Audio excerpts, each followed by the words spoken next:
My sister is having her dream wedding in a month. She won't invite me if I bring my boyfriend of 5 years. I met my boyfriend 5 years ago and we started dating. He is super close and loving with my family and was there for my family's special occasions. My sister has been with her fiancé for 2 years and engaged for 6 months. She is the type of girl who has dreamed of getting married since she was a little girl. It didn't matter who proposed, she just wanted to be married. In the beginning of her relationship, she tricked me into going on a double date with her fiancé and his brother. She had said it was dinner with her and a friend, and it was most definitely not. The brother kept making very inappropriate passes at me the whole time and I told him I had a boyfriend and the whole situation made me uncomfortable. At dinner, while I was going to the bathroom, fiancé's brother followed me and tried to touch me. I told my sister but she sided with her fiancé's brother and didn't believe me. At their engagement party, my boyfriend noticed that the brother wouldn't stop staring at me and we tried our best to avoid him. Every time I have seen this guy he has been weird towards me. My sister wanted me, my twin, and 2 brothers at her wedding. The wedding is supposed to be next month in the beginning of May. My sister just told me that I'm going to be walking down the aisle with her fiancé's brother. I told her that he makes me uncomfortable and he touched me. I said that I thought I would be walking with my own brother. Apparently this is something her fiancé is insisting on and she wants to make him happy. Seems like a pretty weird thing to insist, and I know it's some scheme between the 2 brothers. My other siblings also thought it was weird and voiced their objections to our sister. She got upset and said this is her wedding and she'll do what she wants. I told my boyfriend this and he was upset for me. He's confident enough in himself that he knows this guy would never be competition, but he knows how uncomfortable I am with this situation. The other day we had family dinner at my mom's house. I took this as an opportunity to bring up the aisle situation with my mother around. I refrained from mentioning the touching as that was a while ago, besides I have already told my sister and hinted at it to my parents, but nothing was ever done. I just talked about the aisle situation. My sister got extremely upset and started crying saying I was trying to ruin her marriage. I was so confused, as was everyone else, and tried to explain that he makes me and my boyfriend extremely uncomfortable. She then said that I can't bring my boyfriend to her wedding anymore and if I do then I'm no longer a bridesmaid. She gave no reason as to why I can't bring him and my siblings were just as upset considering they like my boyfriend a lot better than my sister's fiancé. I thought I would give her a few days to calm down and rethink but she has not changed her mind. My 19-year-old brother's girlfriend is still invited to the wedding. My boyfriend is an incredible guy and has been nothing but kind and generous to my sister. His feelings are hurt but he still wants me to go to the wedding. I think my sister is being an unreasonable a-hole and I will be pretty pissed off at the wedding if my life partner is not there with me. I don't know what to do and my family is no help either. I'm dating my sister's bully, but I think my sister is blowing it out of proportion. My younger sister Anne had a bully in high school named Andrea. It started off as mostly name calling, and then became physical. My sister would come home with bruises sometimes, and the school did nothing about it. I always supported Anne through it. By the time they got out of high school I still absolutely hated Andrea. Then 2 years ago I met her at a local cafe where she started working. She ended up apologizing to me for how she treated my sister. She'd been wanting to apologize to Anne but she had no way of contacting her. I still kept my guard up when I saw her after that, but I felt like she'd really matured since high school and told my sister about her. Anne wasn't interested in any apologies, which I get, but I decided to try convince Anne that Andrea has changed and maybe they could even be friends. I kept talking to Andrea and she asked me out on a date after a few months. I figured my sister would be happy for me, regardless of her and Andrea's past. Either way, I never told Anne. Our first date went really well and I was falling more and more for her. She's everything I would ever want from a girl and is no longer a bully. Throughout that time I kept our relationship a secret from Anne and our family, aside from dropping little hints that Andrea's changed. The only people who knew were our closest friends. Then when I was confident I really wanted to be with Andrea, I told my parents first, who were shocked but were willing to meet her, then and who told me she'd disown me if I brought Andrea home. I didn't take her seriously since I did so much for her and thought she could put her feelings aside just this one time. We set up a date for Andrea to meet my family and aside from Anne not showing up it went really well and my parents warmed up to her. So everything was going well until one day Anne went off on me, said some truly awful things and threatened to go no contact with me and my parents if I didn't break up with Andrea and they kept her out of our house. No matter how much I begged her to give Andrea a chance she kept bashing my relationship. Our parents took her side and I had enough of the BS so I told them they could accept my relationship or I'd distance myself from them. Mom took the first option and my dad and Anne took the second. I don't see or talk to Anne anymore, barely see my dad and my mom's constantly heartbroken that our family will never be whole again, all because Anne is too selfish to accept that people can change. F Anna, I really don't need her, I have Andrea. My selfish boss stabbed me in the back and cut my pay. So I got his store shut down and now he's out of a job. I began working at this place over a year ago. My starting salary was way below my skill set and experience, but I agreed to it for a very specific reason. I was promised that if my performance was past a certain threshold, then I would receive a massive bonus after 6 months as well as an increase in pay. I believed in myself and knew that I could perform well, so I took that risk. I did overtime practically every day, and even worked 15 hours on some busy days. I would jump on every project and do my best to contribute to the team. I didn't take a single holiday or go on a vacation in those first 6 months, because I was working towards the goal. I wanted to impress them so much that they would be more than happy to give me my bonus. Leading up to that day, my boss was motivating me to do well as praising me for my work so far. I was scheduled to have a meeting with him where he would hand me the check. But as soon as I walked into his office, I knew something was wrong. He started off by saying that he was satisfied with my performance, and showed me my analytics. I was surprised because my performance was higher than all other employees, making it clear that I had put in the most effort. Let's put it this way, they knew me as the guy that would pack 200 bags in 6 months when they only asked me to pack 50. I was sure that I was about to be rewarded, but then he gave me the worst news of my life. Apparently, since the company was going through a rough spot, they couldn't afford my bonus right now. It was unilaterally decided that I wouldn't get my bonus until 1 year had passed, meaning I had to wait another 6 months. Also, remember that raise that I was assured would happen? They raised my salary by a massive total of 2%. It was as ridiculous as it sounds. I told my boss that this was literal betrayal, and they were going back on their word. But he said there's nothing he can do as it has already been decided. I tried arguing, but he was very dismissive and basically told me to keep working hard and wait for the 1 year mark. At that moment, I realized that these guys were trying to deceive me into working for chump change. I knew that the promise about giving me my bonus at the 1 year mark was also another lie, so I immediately began looking for another job. I also stopped putting any real effort into my job except the bare minimum. Clients were complaining to my boss that their work was no longer being done on time. But he knew that the reason for this was his own empty promises. As we approached the yearly mark, the corporate office caught wind of my massive drop in efficiency, and called me to ask what was going on. I saw my chance and told them the entire truth. About how I was lied to about my employment benefits and that they were underpaying me by a landslide. I had also secured another job by that point, so I handed in my resignation letter in that meeting itself. It turns out that this scheme was a shady operation by my boss and another manager, and the higher executives didn't have any idea about it. They were really mad. First they decided to give me my 6-month bonus as an apology and asked me to not leave with a bad impression of their company. Then, they decided to close down the branch that I had worked at, and put my boss out of a job. But that wasn't the end of it. Apparently, he was also involved in some tax evasion stuff and the corporate office reported him to the IRS, so now he may end up in jail. To think that none of this would have happened if he just paid me what he promised. My crazy brother allowed his own daughter to be molested.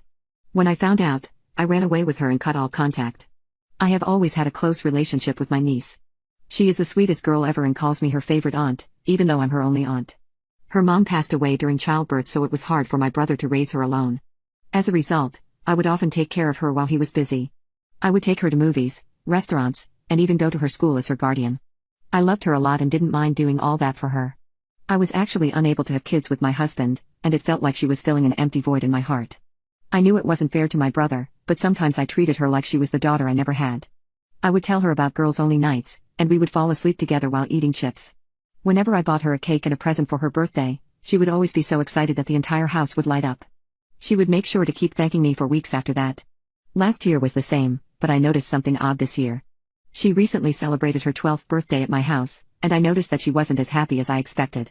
I tried asking my brother, in other words her father, if something was wrong, but he didn't answer my question. The only guests were family, but I didn't want to make a scene. So I decided to take my niece away from all the noise and ask if she was alright in private. I took her up to the room that she stayed in whenever she would come over. But as soon as I asked her what was wrong, she just started crying. She was hugging me so hard that I almost started panicking. I had never seen her cry before this, and wondered exactly what was bothering her. But she didn't stop crying for several minutes. I told her that I love her, and am always here for her, so she can tell me everything. She somehow found the courage to tell me the truth, and I couldn't believe it. It turns out, a teacher at her school had taken her away into an abandoned classroom, and touched her inappropriately over her clothes. When she told this to her dad, he brushed it off like it was nothing. But she was obviously very uncomfortable, so she kept pressing him to do something about it. And my idiot brother had gotten angry at her, told her to shut up and never tell anyone about what happened. I was literally in shock and kept hugging my niece close to my chest, because I didn't want to break down crying in front of her. The first thing I did was put some headphones on her with some calming music, and told her that she could play on my iPad. Then I desperately called my husband upstairs and told him about the situation. I was furious at the school and even more so at my brother, but I didn't know how to handle the situation. But it turns out, my husband was even more furious than I was. He rushed down and punched my brother right in the face. And in front of the entire family, including my parents, he screamed, "You dare let your own daughter be molested at school, and did nothing?" I thought my brother would make up some excuse, and he did exactly that. He said, "Oh, for Christ's sake, stop bothering me. That girl took my wife away from me, so everything she says is invalid in my opinion. She is probably lying about that incident anyway. And even if she isn't, I don't care." For a few seconds, everyone in the house was silent. I was praying that my niece still had the headphones on, and didn't listen to her own father say that. My dad quickly discerned what the situation was about, and supported my husband by kicking my brother out with force. A lot of relatives couldn't bear the uncomfortable situation, and made some excuse to leave. After that, I couldn't take it anymore either and just broke down. I never thought that my brother was hiding such resentment about the passing of his wife, and blaming an innocent girl in the process. What would he have done had she not gained the courage to tell me the truth? Would he have let that particular teacher continue his wrongdoings? Just the thought alone makes me want to puke. But I knew I had to stand up and put a stop to this. I sat down with my parents and my husband to talk about how to handle everything. The first thing we decided was that my dad would go to the school and make sure that teacher got fired or arrested. I trust him, so I am leaving that part to him. Then comes the question of whether we should let my niece go back to her father. But with the way that he reacted, I honestly didn't want to let him near her ever again. Thankfully, my husband and I were planning to move to a different state because he would get a higher paying job. The only reason I hadn't said yes was because I didn't want to get separated from my niece. But this was the perfect opportunity. We decided that we were going to move, and simply take our niece with us. We live in a country where there is no such thing as a child protective services, so this wasn't going to be that hard. But I needed to make sure that my niece wanted this. I went back upstairs, and very gently asked her if she wanted to come with us even if it meant not seeing her father again. I can't count how many times she said yes. My brother had been ignoring her at home, and in her mind, we were her true parents anyway. I'm a bit ashamed to say that I was actually glad this happened, because now I could be with her every day and protect her. For the next few days, we sorted all loose ends and kept avoiding my brother. My niece was staying with us since we could just buy her new clothes and toys. My dad, as he said he would, and got that teacher fired from the school and even his teaching license was revoked. We had to inform the principal that we were taking her to a different state, and he wrote a recommendation letter for us that would help her start in a new school right away. As the days went by, my niece became more and more happier because she didn't have to see her father or that teacher ever again. Now, we have been living in this new house for nearly a month, and things are better than ever. I have blocked my brother and have had no contact with him after that day. I'm sure he's asking my parents about the whereabouts of his daughter, but they aren't going to tell him. I don't regret doing this, because he's the one who started all this. If he wasn't a spineless father who blames an innocent soul, he wouldn't have lost a daughter. My entitled miracle child's sister sold her baby. My sister was a miracle baby and has been entitled since day one. Some time ago my sister gave birth to a baby boy. The boy was a miracle himself, as she tried to use a hanger to terminate herself but he somehow lived. My sister only allowed our parents to come to the hospital to meet their grandchild at the birth. They had to take a last-minute flight to LA just to be there. My sister also forbade me from going. She said I'd ruined her life enough, she wished she was an only child, wished me dead, all stuff like that in repetition. And she doesn't want me anywhere near her ever again. Well, the feeling is mutual. I haven't ever forgiven her for unaliving my dog in 8th grade. She did it in a brutal way. Stuck it in a furnace. I actually hospitalized her over this and we have totally hated each other since that day. However, 3 months before the birth my sister showed back up again. This time she pleaded with our parents to let her in to talk, and not to contact me that time because she really didn't want me there. She only had one day before she had to head back to LA, and had driven through the night. I wasn't there to see it. But the details I got from my parents, my sister went crying to Mom and begging her to take her back into the family. My dad said that Mom hardly wanted to look at her. Dad confronted my sister and said that she didn't bother to try and contact them in years. And that she was only back and even pregnant because it was all about the money to her. Mom spoke up and told her that she hoped for so long that my sister would come home to visit, or even just talk to her. But it was years of no contact. She'd done everything for her, she'd favored her, she'd defended her lies, she'd made sure she didn't get a felony in court. And yet my sister showed zero appreciation. Dad backed this up too, and even compared me to her. And how I at least appreciated my parents. Then he blurted out that I'd been made a legal partner in the business he is having me manage, and that I'm on track to eventually take his place one day. After that my sister, I'm told, went hysterical and was screaming about how it wasn't fair, and it should be her instead. Somehow she was still allowed to spend the night in her old room. And the next morning she dropped this bomb on my parents. I heard her emotion was just gone. I guess she didn't feel the need to keep up the act anymore. She said that she'd allow Mom and Dad to adopt her child, in exchange for a house in Cali and an undisclosed sum of money that I'm not privy to. And you know what? My parents agreed. But my dad had demands of his own. In return for the adoption of my nephew, my sister gave up any and all rights to her son, signed a contract stating that she will have no part of the family ever again, and changed her legal name. That last part really surprised me. Dad went so far as to pay for her name to be changed in order to separate her from the family. This meant getting all of her information reissued. Such as her diploma, college degree, passport and anything else that ever had her name on it. All paid for by my parents. And as part of the agreement, my sister could never change her name back, or even to something similar. My parents didn't cookie-cut anything in this endeavor. My participation in it though was minimal at best. My parents went to California to purchase a house my sister approved of. But she would not be given the house until after the baby was born and in their hands. She was very unhappy about this, as she wanted to move into the house after she'd signed the contract. But our parents had none of it. They gave my sister a week to sign, and she signed in front of a lawyer in less than 48 hours. So as of then, I'm now considered an only child. I'm not gonna say I'm happy about that. I used to love my sister before she became a narcissist. But what's done is done. And I'm over it. My parents also tracked down the baby's biological father to get him to relinquish his parental rights as well.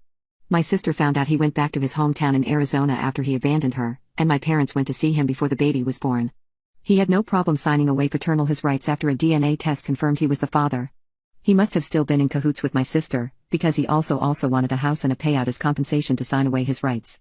Though not nearly as much, I'm told. My parents purchased him a cheap house somewhere and paid him off.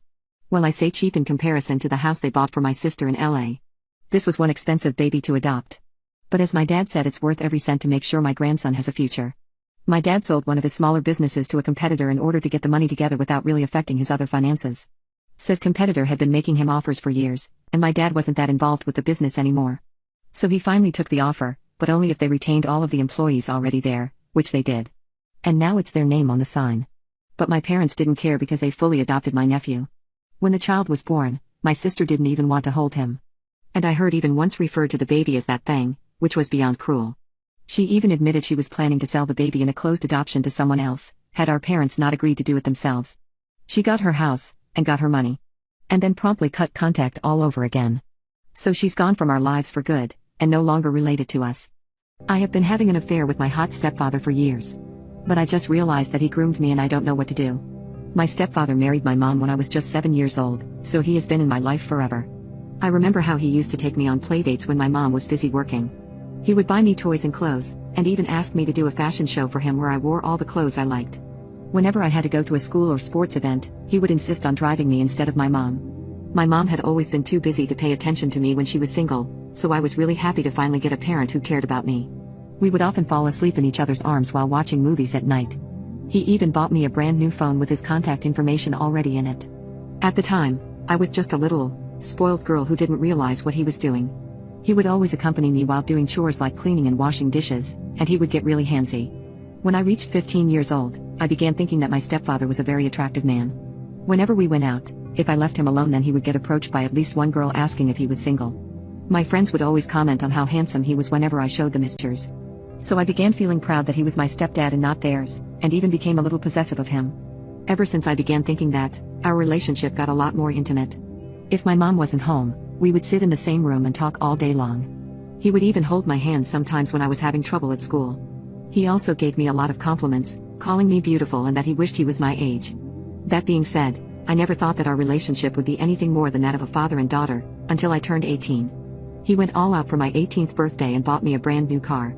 He made jokes like I no longer needed him since I was now an adult, so I ended up comforting him by saying I would always need him. Little did I know, I should have never said that. A few weeks after that, my mom was out of town for a business trip and I was home alone with my stepdad.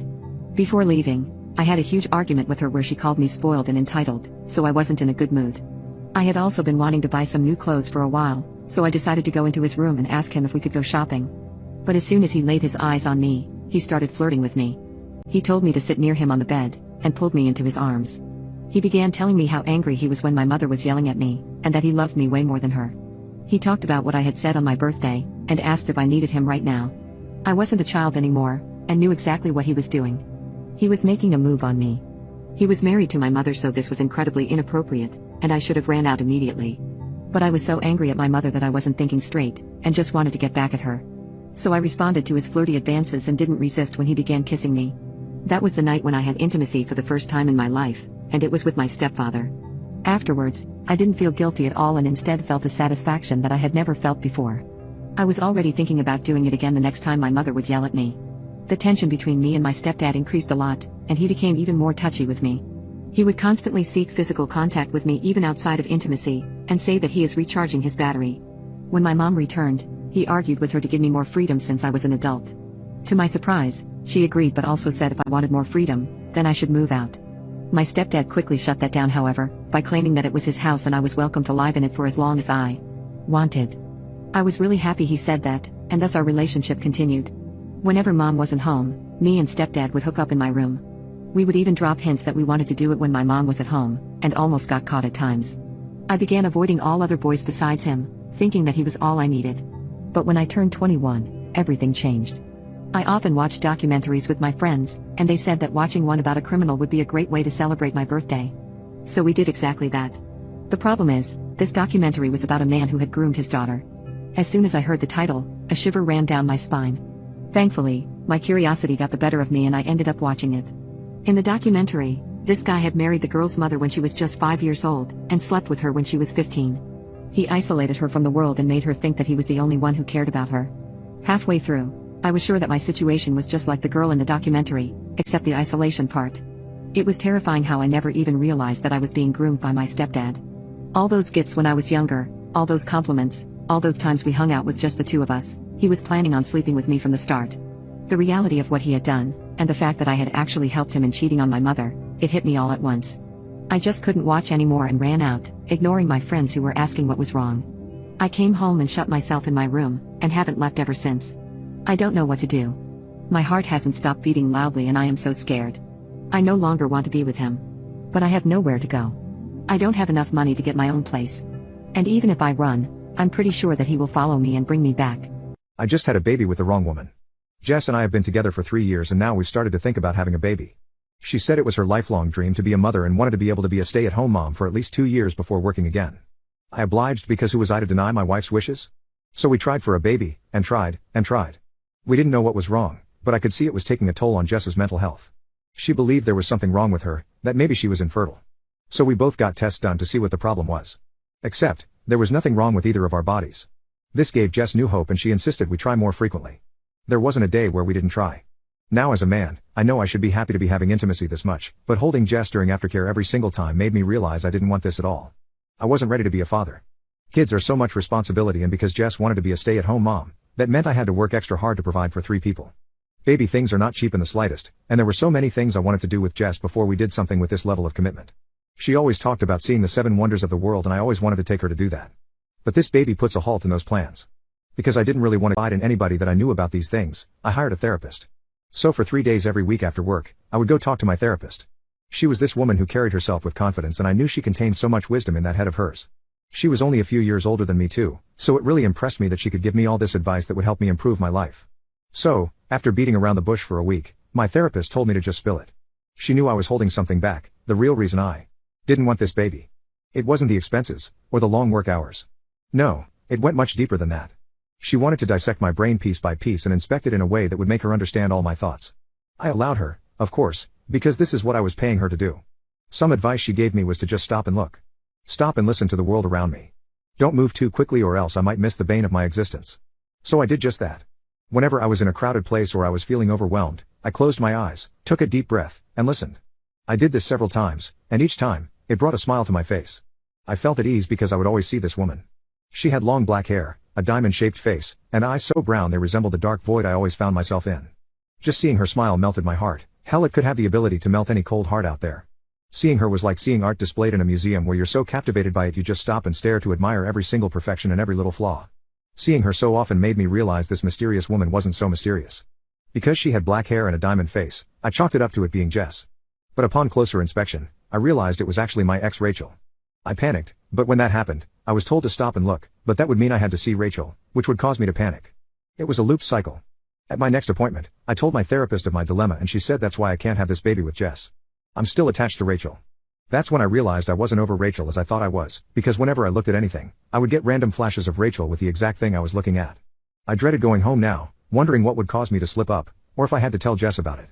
I never could, not when she was so happy that she was ovulating and we had intimacy, which resulted in her finally getting the baby she wanted. For 9 months, I would have to keep this secret to myself because there was just no way I would tell a pregnant Jess that I was thinking about another woman when we were getting ready to be a family. The guilt never subsided as the months went on, and everything got worse 8 months in.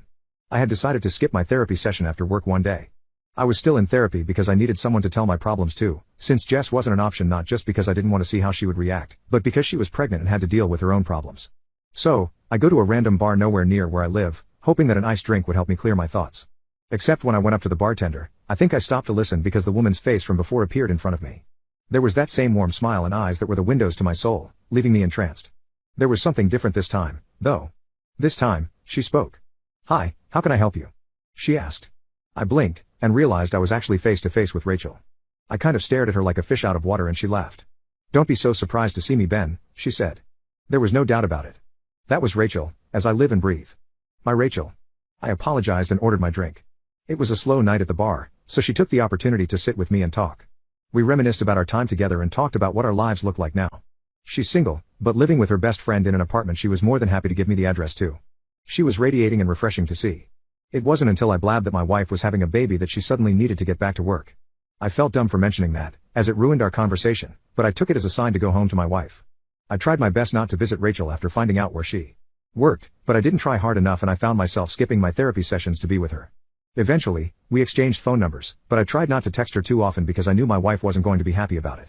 A month later, my wife gave birth, but I wasn't experiencing the joys and miracles of childbirth. Instead, doubt lied deep in me and a bundle of anxiety kept creeping in my stomach. This wasn't right, none of it. The baby was then put into one of those little beds with all their identification on it. Something took over me at that moment and I found myself snapping a picture of the baby. Then I did something stupid. I went to Rachel's contact and sent her the picture along with the message, "It should have been you." Were you ever disgusted by your own revenge? I will never forget this moment for the rest of my life. I was traveling in a bus in northern India, and it was very uncomfortable. The seats were narrow and had no leg space. But the icing on the cake was the man who was sitting behind me. He was repeatedly hitting my seat with his leg and making my experience even more terrible. It was a long bus ride, and I wanted to get some sleep because I had work at my destination. But because of this guy, I couldn't sleep for even a minute. Whenever I would get sleepy and close my eyes, he would kick my seat and jerk me right up. I looked back a few times to try and warn him not to do it again, but he kept averting my gaze like I didn't even exist. Moreover, I am a person who hates confrontation in public, so I couldn't raise my voice at him. But the half-asleep version of me was a menace, and came up with a brilliant idea. I waited for a stop where the passengers would get off for a bathroom break. I ended up alone in the bus and it was the perfect moment to take my revenge. I stood up, pulled my pants down, and took a piss right there on the seat where that annoying guy was sitting. It was like that moment when you would do anything because you were just so atrony. I made that analogy because I was also hit by post-nut clarity right after. I realized that it was so obvious that something was wrong. He was about to get angry and beat me up. But to my surprise, when he came back, he just sat down on the wet seat like it was nothing. He didn't even realize that he was literally sitting in another man's piss. I guess his nose wasn't working or something, because I could smell it everywhere. At the next stop, I got up in a hurry and left the bus, deciding to walk the rest of the way. But little did I know, we would have another fateful encounter. Later that day, I was sitting in a restaurant waiting for a client to show up. And out of nowhere, the man from the bus walked in like he owned the place. He went to a table and sat down, and a few minutes later, a girl showed up. I realized that he was on a date, and desperately hoped that he had showered and changed clothes before coming here. But unfortunately, fate wasn't so kind to him. Within seconds, that girl smelled something weird and asked the guy to stand up. She noticed that his pants around his crotch were slightly wet, and in the loudest voice ever, she screamed, "Oh my God. You pissed yourself." Am I the a-hole for not defending my mother-in-law after she kept saying my daughter looks nothing like me? I'm not sure what crawled up my mother-in-law's butt, but she and I got along so well before I got pregnant. She called me her daughter, came over to see me all the time, called me randomly to just talk, told me she loves me all the time, etc. But after I got pregnant, something switched in her. She stopped calling. She never said I love you back when I said it. She only came over to see my husband, and 9 times out of 10, it was trying to get him out of the house to go with her. Barely gives me a hello/goodbye in passing. She even tried staying in the labor and delivery room after she was already told no because her baby needs support, and clung to my husband's arm several times trying to get him to go sit on the couch with her instead of standing by me where he was. She was eventually kicked out by the nurses. Since I had my daughter 3 months ago, she has come over a good 10 to 15 times and has literally only held my kid twice. She just follows my husband around everywhere and still tries to get him to leave with her to go do chores/tasks for her like changing tires, changing oil, fixing her computer, moving around her house, etc. And honestly, none of that bothers me nearly much as her comments about how my daughter looks nothing like me and looks exactly like her and my husband. For a bit of context, my husband looks nothing like his mom. He is a spitting image of his father. His mom is short, blonde, brown eyes. He is super tall, black hair, green eyes. You can't tell they are related at all. But she insists my daughter looks just like her and my husband and nothing like me. She's made these comments more times than I can count, and I just give a "yeah, okay, Becky," and leave it. But yesterday I hosted a dinner for the family and obviously invited her. She shows up with a scrapbook album with a bunch of photos of her and my husband from birth to present. She was showing/telling everyone who would listen that my daughter was basically not even mine if you go off of looks. My husband spoke up a few times with a clip: "She actually looks just like my wife," but his mom didn't acknowledge him. But then she got to my mom, and my mom, being a no-bullshit woman, said, "Are you blind or are you just being ignorant? That girl looks just like my daughter and nothing like you." Kinda weird to me that you are desperately pushing the narrative that the baby looks like your son and you considering your son looks nothing like you either. No one in the house said anything but a few of them were chuckling. My husband also didn't say anything but he looked more like a deer in headlights than anything. My mother-in-law then left. She group texted my husband and I later on saying she will never forgive us for not defending her against my mom making a scene and embarrassing her in front of everyone. I don't feel bad at all, but my husband does. Here's one of Ferrari's miracle moments. In one of Ferrari's darkest seasons, F1 legend Mario Andretti produced a fairy tale moment on its hallowed home ground at Monza, and he did it as a super sub. In the tragic 1982 season where Ferrari lost Gio Villeneuve at Zolder, and then Didio Pironi's F1 career was ended by a horrible crash at Hockenheim, the team had run one car at the previous two races before Monza. But it couldn't do that at home, especially with the Constructors' Championship still on the line. So Enzo Ferrari called Andretti, who had raced for Ferrari a decade earlier, to make a comeback after a year out of F1. Andretti said accepting the offer wasn't so much a favor to Ferrari as a favor to himself, and he stunned the home fans by claiming pole position, which he converted into a respectable third place on race day. And now you can write more F1 history with Andretti, who is one of several legends that have been added to the F1 Clash mobile game. Download it to your device and start unlocking the greats of yesteryear today.